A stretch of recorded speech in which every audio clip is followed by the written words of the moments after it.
Ladies not.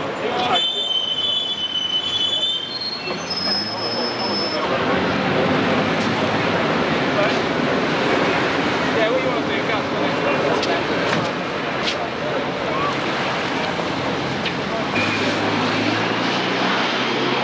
Morning shot.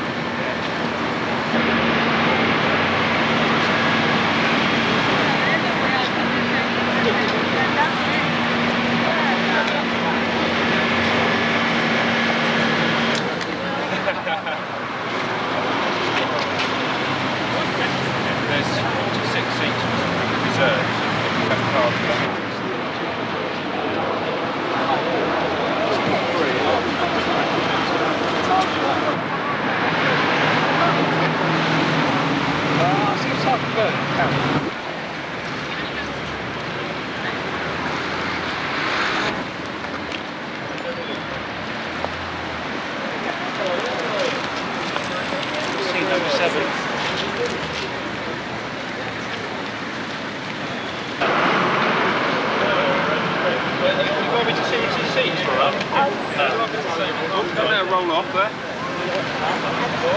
all right. That's all right, man.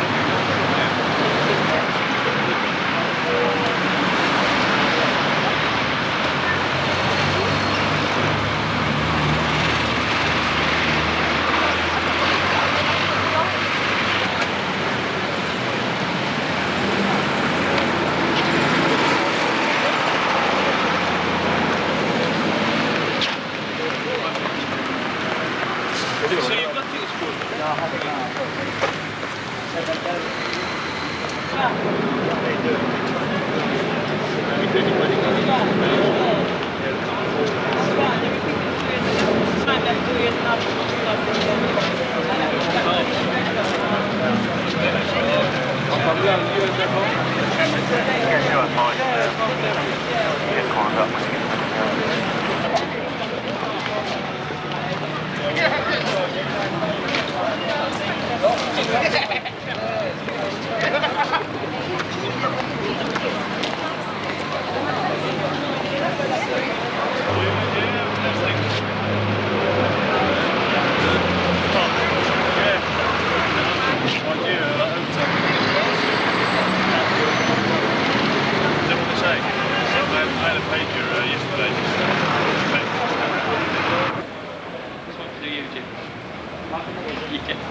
You managed.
Well, it was an ordinary day, and it got to evening, and Pat Dunne was down the road at Clapham police station, and a call came in.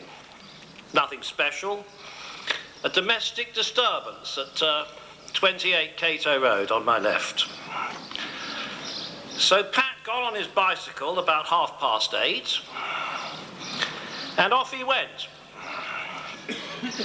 And as Pat pedalled along, the spirit that keeps this nation alive went with him, because his action was typical of the British police. Call comes and they go. It may be nothing, it may be injury, it may be death. It makes no difference. So Pat Dunne went into number 28, and there was the sound of gunshots. So he rushed out and tried to stop the people in 28 from coming out, and he saw 3 men, 2 armed, and as he was trying to get the people back into the house, they shot him. And he was suddenly dead in the road. That is what you call the sharp end of the rule of law. It's a grand concept, the rule of law. It starts with Parliament, goes on through the judges and the magistrates, but it all means nothing, you know, without young men and women on the beat, at the tough end. Take them away, and the whole fabric of society falls. They're in the front line. Not a front line like you see on television with the rockets going in from there and the tanks going in from there. The front line for Pat Dunne and his colleagues are ordinary streets, shopping centres, roads we've all seen a dozen times. So suddenly in this nice and commonplace street, Pat Dunne was snatched from anonymity to become a hero. Because it is heroic to go out unarmed, not knowing what you'll find, not knowing how great the danger may be that you should prepare for. But to go out anyway, again and again. You could rewrite the dictionary and put under H for heroism, to act like Patrick Dunne. We've always acknowledged the forces of good that fight the forces of evil. Memorials to soldiers, sailors and airmen are commonplace, but there is another war, with no start and with no end. And that war is fought by the police. It's fought against those who would rob us, attack us, against villainy, against terrorism, against all sorts of evils. And Pat Dunne was a typical foot soldier in that endless war. He fought, as do all his colleagues, against terrible odds. He shared his duty of protecting us with helping others in the community, giving advice, telling people how to get from one place to another. But when the moment comes to risk their lives, the police are there.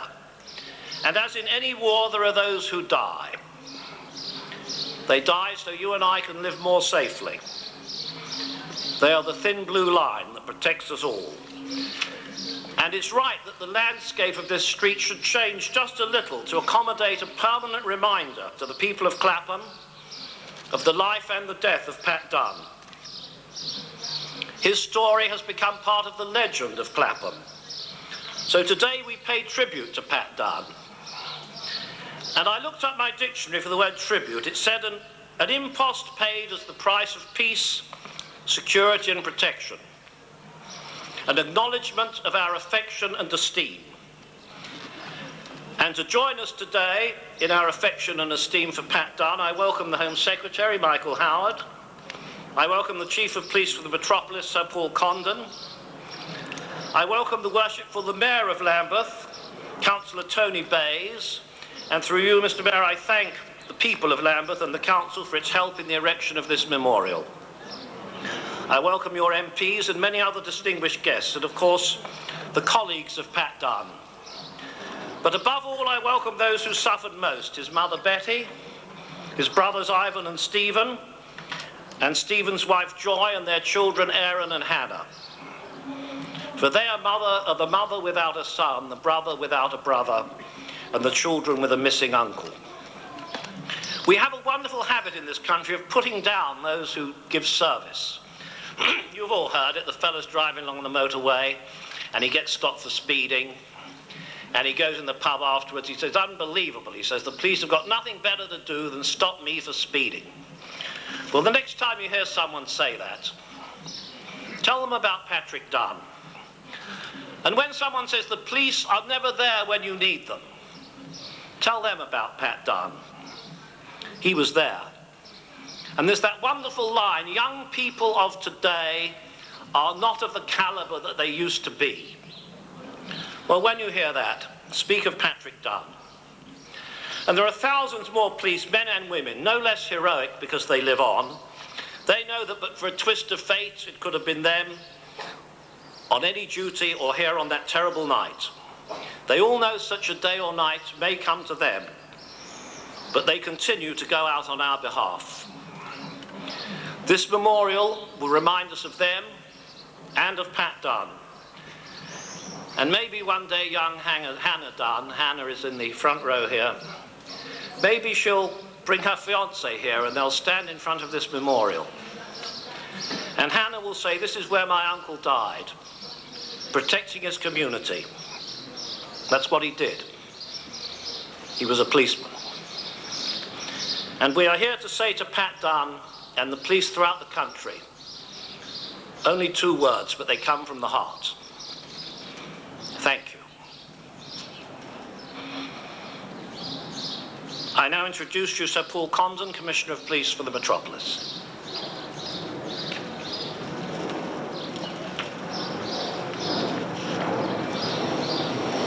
Mr. Mayor, Home Secretary, Betty and family, ladies and gentlemen. Nearly 3 years ago, this street was the scene of an incident which shocked the nation. It was here on the 20th of October, 1993, that Pat Dunne so tragically lost his life while serving this community. 3 years have gone by.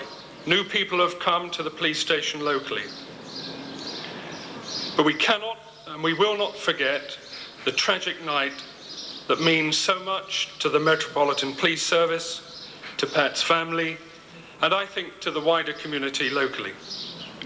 This ceremony today will act as a permanent reminder of Patrick Dunne and the day he gave his life while serving the people of London. Patrick was dedicated to this community, to the idea of community service. He was a man who cared passionately about people. He brought nearly 20 years' experience as a teacher to the police service when he joined us in 1990.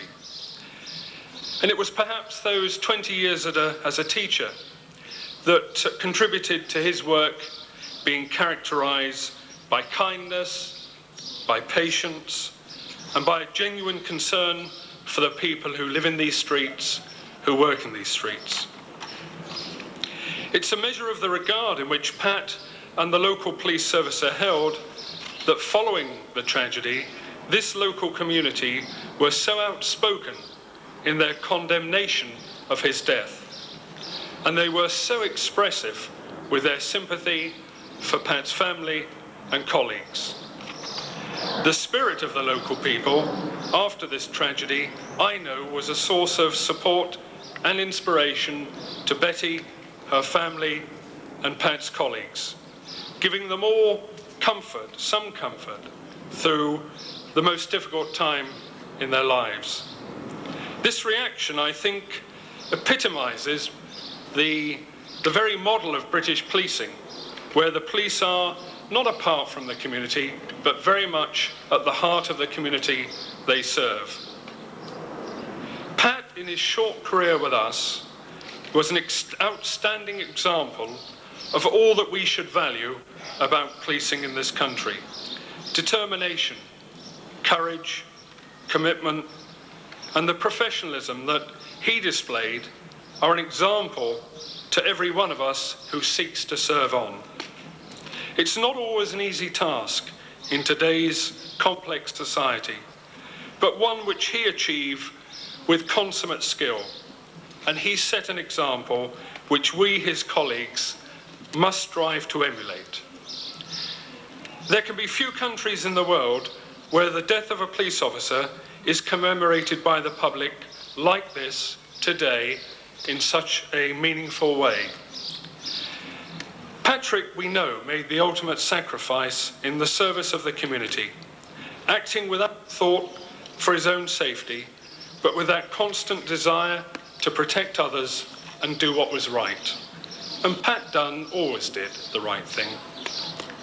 This memorial is a fitting and an enduring tribute to our colleague Patrick Dunne, and to the special relationship that exists between the Metropolitan Police Service and the wider community we serve. As the people of Clapham go about their daily lives for years to come, this memorial will act as a reminder of the sacrifice of one brave man, a sacrifice made for them.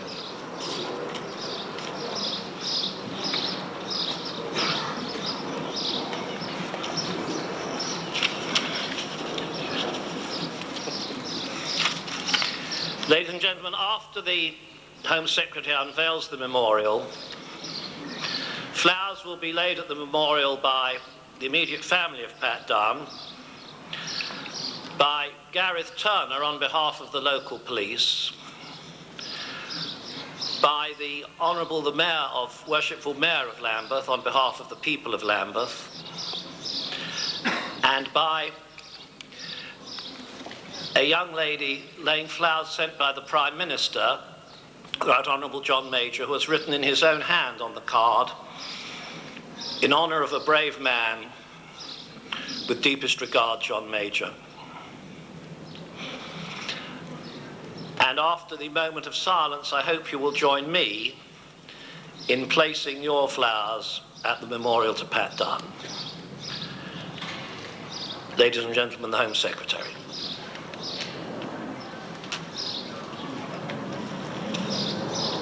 Mr. Mayor, ladies and gentlemen, I am privileged to be here today with the family and friends of Patrick Dunne. The events of the 20th of October 1993 are still dreadfully vivid in the minds of Patrick's family and of those who worked with him. A life and a promising career were ended here that day. Although he had only served in the Metropolitan Police for a little over 3 years, Patrick Dunne had already demonstrated the qualities of an outstanding officer. As a local beat officer, his kindness, his patience, his genuine concern for others ensured that he was respected and very well liked by the community he served. Indeed, I shall never forget driving to his funeral along streets lined with those who had come to pay their respects. Patrick's friends and family have suffered a great loss. They will have their own memories of him, and no words of mine could possibly do him justice. But I know that the police service on that day lost a promising, dedicated, and popular officer. This memorial can't make good that loss. But for me, it represents two things. First, it's a memorial to a spirit which can never be crushed. And second, it marks a memory that doesn't die. The spirit I have in mind is that sense of honor and duty which makes police officers answer any call for help, regardless of personal risk. It is that spirit which inspired Patrick Dunne. It is that spirit which drives every loyal officer in the Metropolitan Police. It is the spirit of British policing at its best. The memory today is, of course, of the man himself. He was much valued by his colleagues, and he is sadly missed by all who knew him. They don't need a memorial stone to keep his memory alive. But this monument will serve as a visible reminder to all who see it of the bravery and dedication of those whose duty it is to uphold the law. We owe an enormous amount to police officers like Patrick Dunne. Modern policing demands considerable professional commitment and great courage. We ask and expect a very great deal of our police to protect us from crime, to make our communities safe, and to uphold the law, often in dangerous and difficult circumstances. Every man, woman, and child in this country owes a deep debt of gratitude to police officers who every day confront personal danger in order to protect us, the public, from crime. Tragically, Patrick Dunne paid the ultimate sacrifice on that day 3 years ago when, following a call to a domestic incident, he went to investigate gunshots in the street outside and was brutally shot and killed. Without him and others of his caliber and courage, this country would be a poorer and a much more dangerous place. It is with respect and honor that I join you today to honor Pc Patrick Dunne.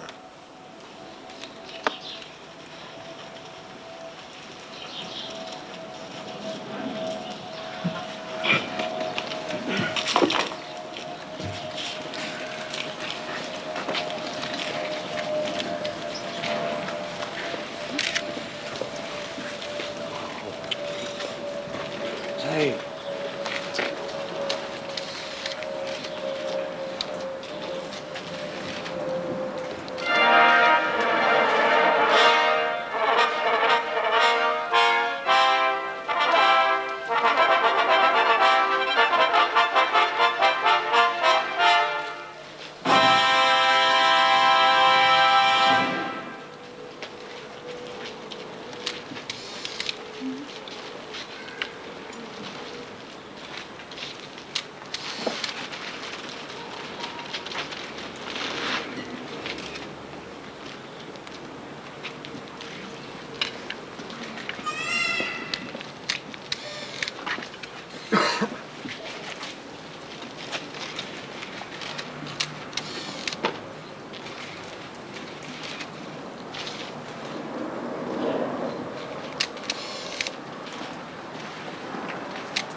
May we now remain standing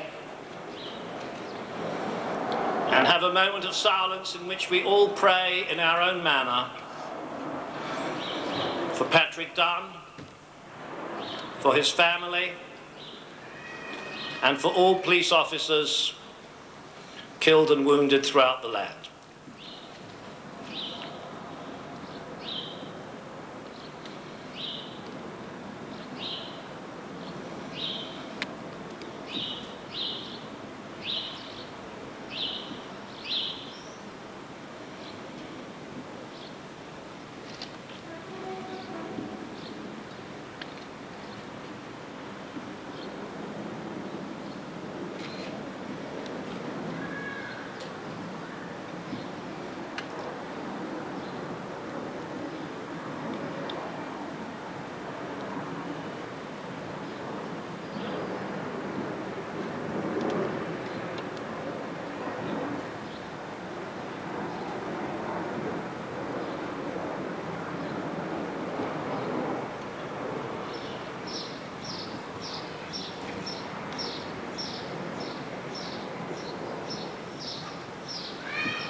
Gentlemen, thank you. The band will play, and I hope you will join me in placing your flowers at the memorial.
Between 15 and 20,000 directly, but we're hoping, well, in fact, we made a lot of shoot, the big